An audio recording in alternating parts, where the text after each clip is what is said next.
Bueno, la lógica detrás de las guerras es más o menos la misma, ¿no? Había un gran pensador prusiano que era Clausewitz, que es llamado el filósofo de la guerra, bueno, él decía mucho esto de este, la acción militar es un medio para un objetivo político, ¿no? Bueno, esa lógica sigue existiendo, o debería ser así, eh, pero lo que sí cambia constantemente es los medios. Esto es, esto es La Inquietud con Garrett Edwards, el lugar donde hay más preguntas que certezas.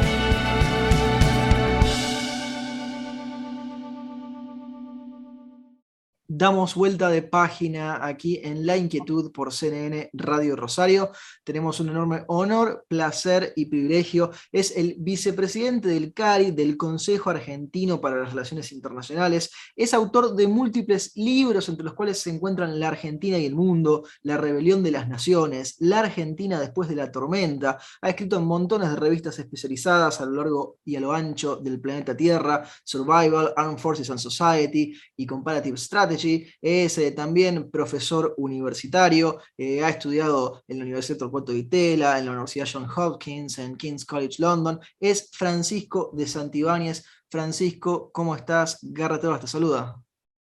Hola Garrett, estoy muy bien y muchas gracias por la invitación. Gracias por aceptarla, Francisco. Decíamos algunos de los títulos de tus libros, lo charlamos en otro ciclo hace ya no demasiado tiempo, cuando presentabas La Argentina después de la tormenta. Yo ya te elogié en su momento el título, y la tormenta en ese momento a lo mejor era mucho más reciente. ¿Cómo está la tormenta hoy por hoy respecto de la Argentina?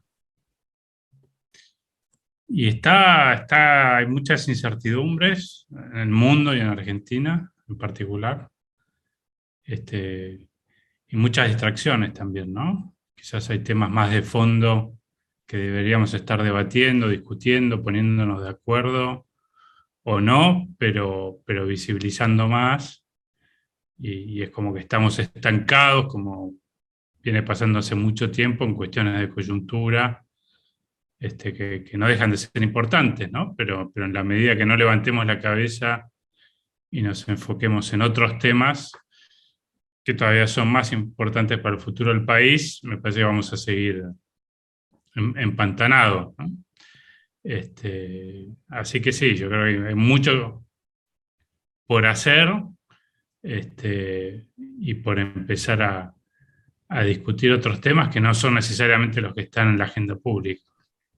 Francisco, hablabas de las dificultades para ponernos de acuerdo. ¿Por qué nos cuesta tanto ponernos de acuerdo los argentinos?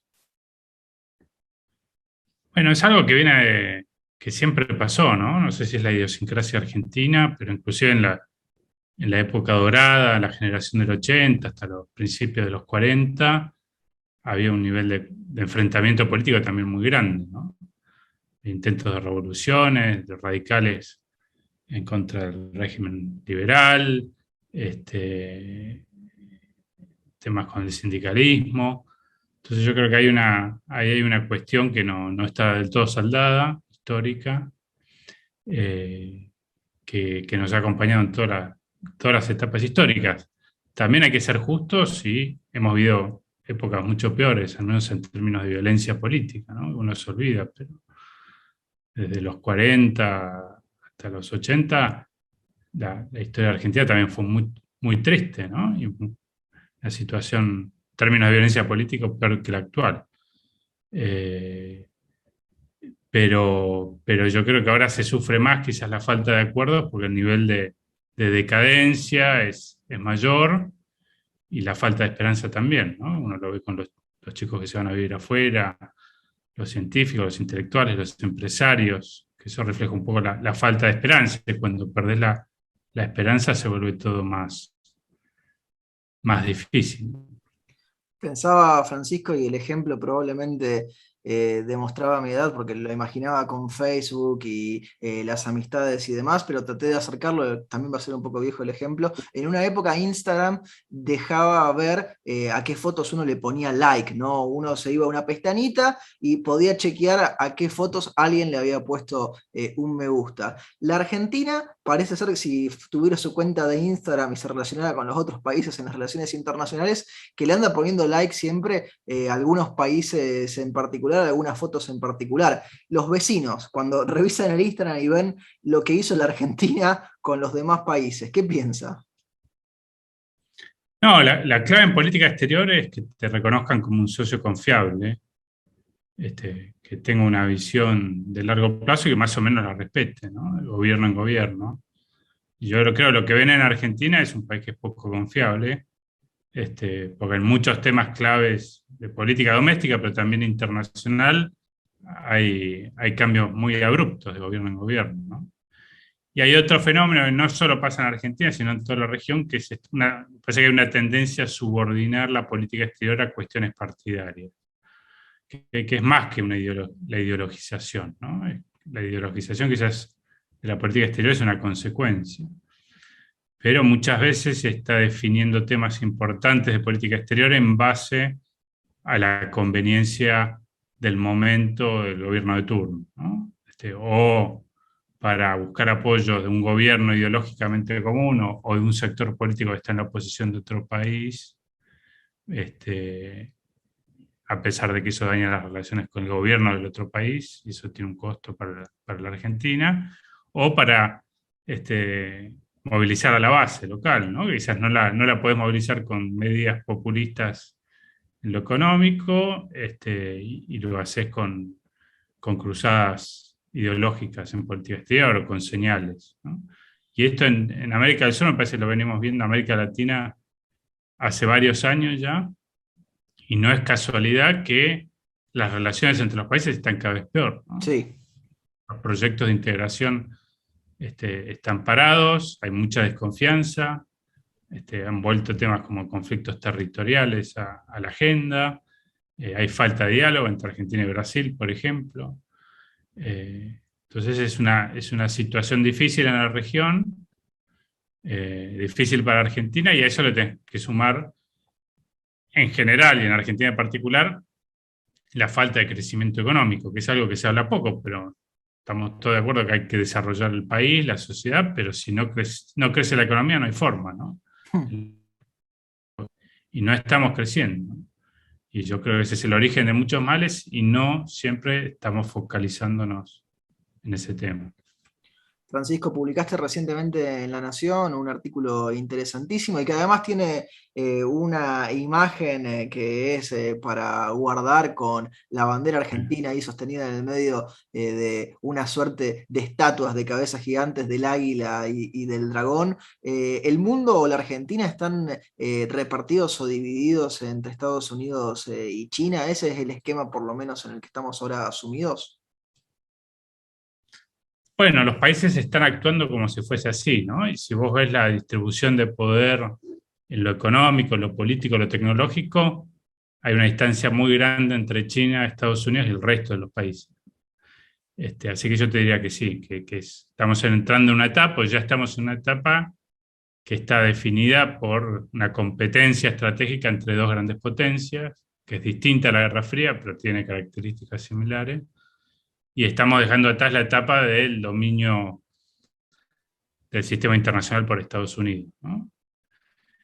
Ese es un cambio que yo creo que mayormente hay consenso, y no tanto por lo que dicen los académicos o los analistas, sino por cómo actúan los gobiernos, ¿no? Hace poco, por ejemplo, un ex ministro británico decía que Gran Bretaña dio de baja el proyecto de 5G, de tecnología 5G con los chinos, básicamente porque se lo pidió Estados Unidos, diciendo que tenían que elegir bueno. Bueno, esto se está dando en muchos países. Hay algunos que tienen un poco más de margen para actuar independientemente, por una serie de razones, y la mayoría que estamos muy vulnerables, ¿no? Con temor a quedar en medio de ese juego que puede ser muy peligroso, ¿no? Es esta imagen del chico con una pelota de fútbol americano en medio de la cancha y los dos equipos que vienen a buscar la pelota. Me Este, gustó la imagen, es potente, digo, lo van a pisar la pelota, van a llevarse todo puesto, ¿no? Los dos equipos. por lo pronto tenés que tener una estrategia, ¿no? Y tener mucho cuidado con las señales que se da. Y entender de diplomacia y entender cuáles son las líneas rojas que tiene principalmente Estados Unidos, que es la gran potencia de nuestra región, eso no va a cambiar, de América Latina, eh, para no provocar innecesariamente, ¿no?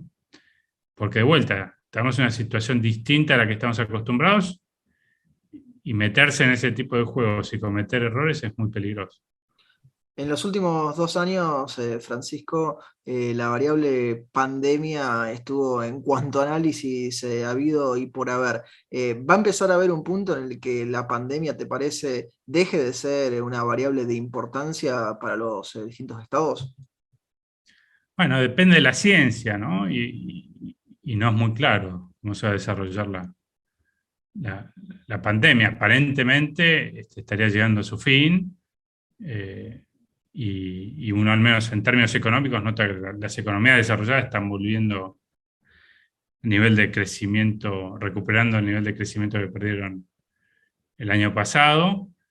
Eh, pero un tema, yo creo que los países en desarrollo van a quedar más vulnerables que los países avanzados, ¿no? Al menos en términos de crecimiento. Este, es cierto que Estados Unidos queda con una deuda más grande, Europa también, pero económicamente están recuperando la vitalidad, ¿no? Nuestros países estamos más golpeados, bastante más golpeados, porque el caso de Argentina es particular, pero nuestros vecinos tuvieron que tomar más deuda.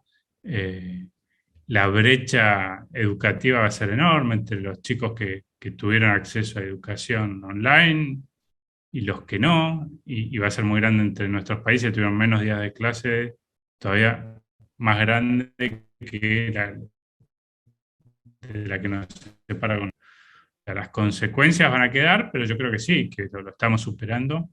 Y si Dios quiere, en los próximos meses ya vamos a vivir cada vez más en una normalidad, al menos respecto a lo que pasaba antes de la pandemia. Mencionaste antes a la generación del 80, nos describías a la Argentina del siglo XXI. Si pudieses elegir cualquier elemento, cualquier institución, cualquier forma de hacer las cosas, o incluso cualquier personaje histórico de la Argentina del siglo XIX para traerlo a hacer algo o que se haga algo con ello en el siglo XXI en la Argentina de ahora, ¿cuál elegirías? Bueno, con lo bueno y lo malo, lo que estoy de acuerdo o no, tiene que ser alguien que cambie la realidad, ¿no? Da la impresión que alguien como Roca es un ejemplo en ese sentido. Después tuviste otros estadistas, ¿no? Pellegrini, que fue presidente poco tiempo, pero que quizás tenía una visión más de avanzada que Roca, y lamentablemente murió joven, pero que sí que entendía que la élite se tenía que adaptar a las nuevas realidades, que miraba lo que pasaba con los partidos conservadores de Estados Unidos, de Gran Bretaña, y buscaba modernizar al régimen, dar mayor apertura política, sin por eso resignar los principios positivos de esa generación, ¿no? Pero me parece que hoy lo que Argentina necesita es alguien que cambie la realidad, y no solo una persona, ¿no? Una camada de líderes, y para eso es importante movilizar a la sociedad. Así que te diría que es una gran figura, también con defectos, obviamente, pero yo creo que es un ejemplo a seguir. Dijiste recién, Francisco, partidos conservadores. ¿Cómo están los partidos conservadores o el conservadurismo en el mundo hoy por hoy? Bueno, ahí primero hay una interna a la derecha, que a veces acá en Argentina confundimos y mezclamos todo entre liberales y conservadores, ¿no? Que es una interna que tienden a ganar los conservadores hoy en día en el mundo. Uno ve los partidos de derecha y generalmente están dominados por el ala más conservadora. Un ejemplo es Estados Unidos, ¿no? Entonces yo diría que estos grandes partidos de centro-derecha, derecha en el mundo son más bien conservadores, Y es un conservadurismo distinto al que estamos acostumbrados, un conservadurismo más antielitista principalmente, más brutal en sus formas, pero que sigue respetando los lineamientos básicos del conservadurismo. Eh,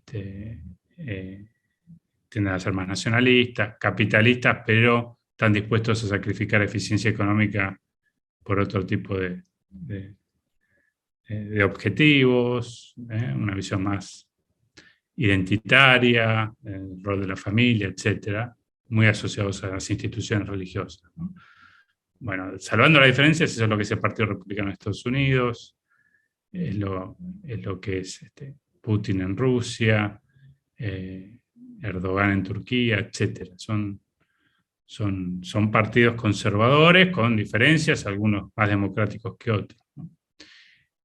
Así que diría que esa es una gran transformación que vimos en las últimas 2 décadas, de un partido conservador, como podría ser el Partido Republicano tradicional, con la familia Bush, etcétera, a un partido republicano dominado por el pensamiento de Trump. Por más que esté Trump o no, hoy el Partido Republicano responde a esa visión.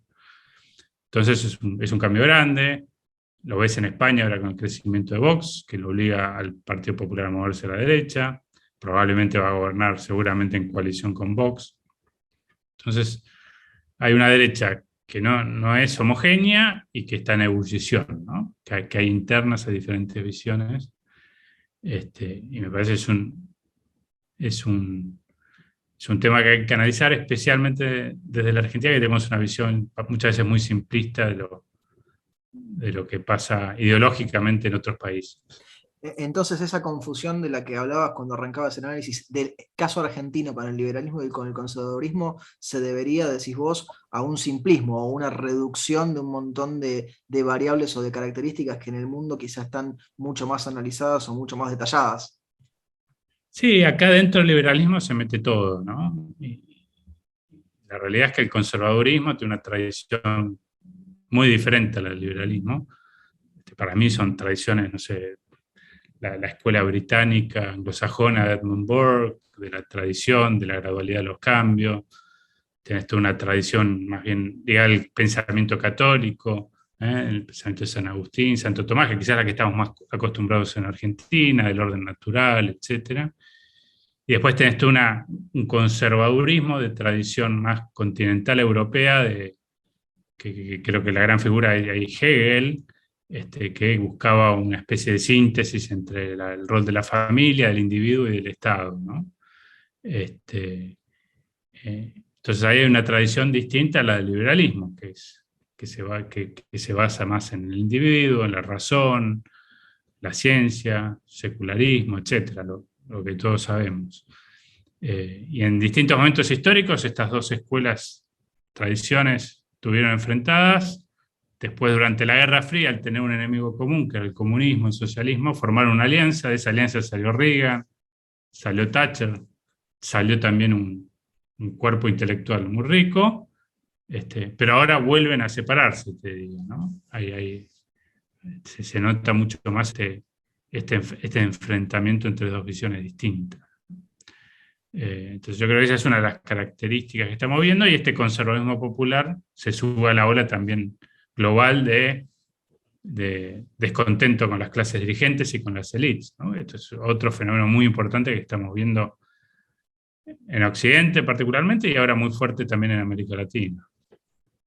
Te conecto con otro tema, Francisco, que alguna vez charlamos fuera del aire, porque también has dedicado varios años de tu vida a estudiar algo que quizás no es demasiado común en la Argentina, pero sí lo es en otros países, que tiene que ver con los estudios de la guerra, ¿sí? Y yo no soy un experto en eso, no lo tengo sistematizado en la cabeza, voy a caer en mencionar lugares comunes y pensar en un Sun Tzu, pensar en un Otto von Bismarck, pensar en cualquiera de todos estos grandes ideólogos de lo bélico. ¿Cuánto han cambiado las guerras de antaño con las guerras de la actualidad, Francisco? Bueno, la lógica detrás de las guerras es más o menos la misma, ¿no? Había un gran pensador prusiano que era Clausewitz, que es llamado el filósofo de la guerra, bueno, él decía mucho esto de este, la acción militar es un medio para un objetivo político, ¿no? bueno, esa lógica sigue existiendo o debería ser así, pero lo que sí cambia constantemente es los medios, ¿no? La tecnología, que influye mucho en la forma de pelear y en las relaciones internacionales. O sea, la aparición de las armas nucleares, por ejemplo, logró que no haya un conflicto directo militar entre la Unión Soviética y Estados Unidos, y muy probablemente que no lo haya entre China y Estados Unidos, porque sería prácticamente suicida. Entonces los conflictos se resolvieran de otra manera, ¿no? A través de estados proxy, por ejemplo, son estados asociados que pelean defendiendo en parte los intereses de una de las dos grandes potencias, ¿no? O inclusive dentro de los países. Y ahora estamos en una nueva etapa, que es una etapa en donde la inteligencia artificial, otro tipo de tecnologías son las que definen en gran medida Sí, las armas autónomas, la los Terminator que nos revolución. imaginábamos en los 80, ¿no? Bueno, y ahí tenés otro tema que hablamos, ¿no? La distancia entre China, Estados Unidos y el resto de los países. Vos ves lo que van a ser las tecnologías que van a incrementar la productividad de la economía, pero también que son fundamentales para la guerra, y ahí el dominio de China y Estados Unidos, la inteligencia artificial y de otras tecnologías como de este tipo es enorme, ¿no? Muy superior al resto de los países. Así que de vuelta, la lógica es básicamente la misma de la guerra moderna, al menos, pero los instrumentos varían y eso tiene un efecto muy importante no solo en las guerras, sino en la política internacional. Sí, sí, imagino que desde que tenemos estos aparatitos, los celulares en las manos y la inmediatez se ha establecido como regla, ya no es lo mismo mandar la expedición para tratar de conquistar Rusia en invierno que ahora que te enteraste a un momento cuando movieron las tropas, ¿no? No, bueno, por ejemplo, el conflicto entre Estados Unidos y China por la tecnología 5G, que involucra a Argentina, pues, es como otros tantos temas que lo que nos pide Estados Unidos es distinto a lo que nos pide China, tiene que ver con esto, con la inteligencia, ¿no? Cómo tener un dominio de la red de 5G te facilita mucho la obtención de inteligencia, ¿no? Entonces son todos temas relacionados que influyen en la política internacional, que ahora, cuando hay conflictos importantes entre los países, muchas veces termina ganando mayor influencia que las consideraciones económicas, ¿no? Y eso es un poco lo que estamos viendo ahora. El conflicto comercial entre China y Estados Unidos en realidad era un conflicto político.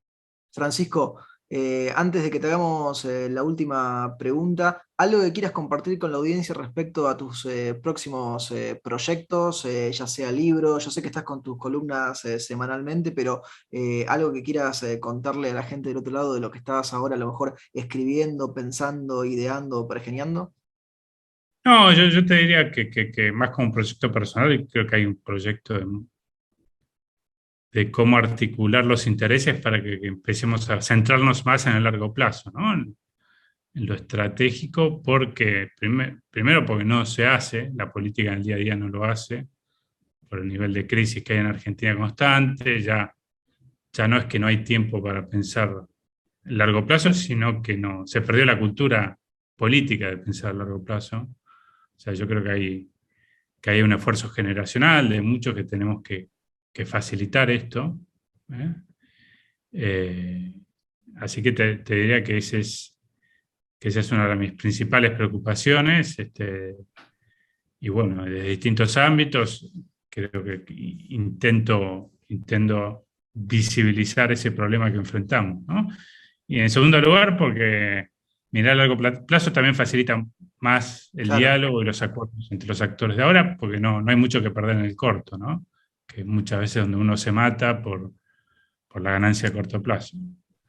Cuando se entrase el debate a largo plazo, se facilitan los acuerdos, la construcción de la confianza, etcétera. Y de vuelta, es un tema importante y es un tema urgente, porque si no es seguir bailando, o sea, dando vueltas en el mismo lugar, ¿no? No, siempre va a surgir una crisis nueva. Queda la última pregunta y probablemente en parte te adelantaste con la respuesta y es una pregunta que le hacemos absolutamente a todos nuestros entrevistados porque el programa se llama La Inquietud y el nombre es un juego de palabras. ¿Qué inquieta a Francisco de Santibáñez? Bueno, lo que estudio yo, ¿no? En parte que me concentro en lo que pasa en el mundo, cuáles son las tendencias de distintos tipos, y me inquieta porque estamos viviendo una época de mucha incertidumbre. Por lo que hablábamos, los cambios de distribución de poder mundial, los conflictos políticos, pero hay cambios en lo económico, ¿no? La incertidumbre respecto a la inflación es permanente, no lo es, subas de interés, etcétera, que afectan al mundo y por lo tanto a nosotros, ¿no? Así que sí, es una época de grandes incertidumbres, y en tanta incertidumbre hay que buscar un poco de certeza, para los que hacemos lo que hago yo, y también una visión, ¿no? Que eso es algo más que tiene que ver con la política, y que esperemos que surja una camada nueva de líderes con una visión política, que creo que muchas veces es lo que nos está faltando. Francisco, te agradecemos muchísimo el tiempo que te has tomado para charlar con nosotros y con nuestra audiencia y te mandamos un fuerte, fuerte abrazo. Muchas gracias, Garrett. Un abrazo grande. Lo teníamos a Francisco de Santibáñez aquí en La Inquietud por CNN Radio Rosario. Esto fue La Inquietud con Garrett Edwards. Síguenos en redes sociales y en www.edwards.com.ar.